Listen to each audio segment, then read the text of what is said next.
Hello, Mr. Geislart here, and this is another case where we're going to have to combine a couple of different ideas in order to solve this problem. So the first thing we're going to do is we're going to start off by combining these into one logarithm using the multiplication rule. So what that says is that if you add two logs together, that's the same as saying log base 4 of x times x minus 12 is equal to 3.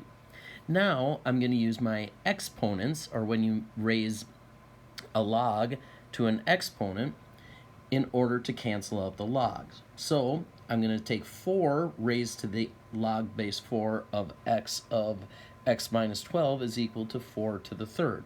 This 4 cancels with this, so I'm left with x times x minus 12 equals 4 to the third power. Well, 4 to the third power is equal to 64. Now, I'm going to distribute this out here, so that's going to give me x squared minus 12x is equal to 64.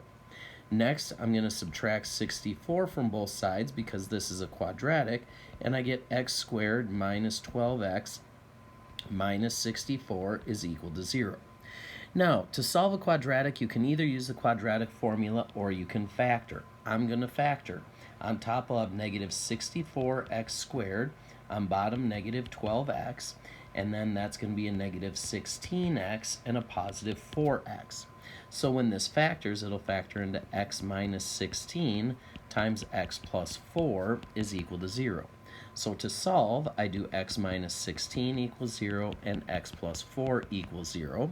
So if I add 16 to both sides, I get x equals 16. Subtract 4 from both sides, I get x equals a negative 4. Now, we have to be careful when we're doing this. Whenever you have a log, the graph of any log is going to look something like this, or it could possibly look something like this if you had a negative log or a negative out in front of the log. So it'll look something like that. However, there is a vertical asymptote. In this case, that asymptote hasn't been moved to the right or to the left at all, but there is a vertical asymptote there. So when we're looking at this part here where it says the log base 4 of x, that means that x has to be a positive number because the graph will never go over here across that asymptote. So because of that, I cannot have x equals negative 4 be one of my answers.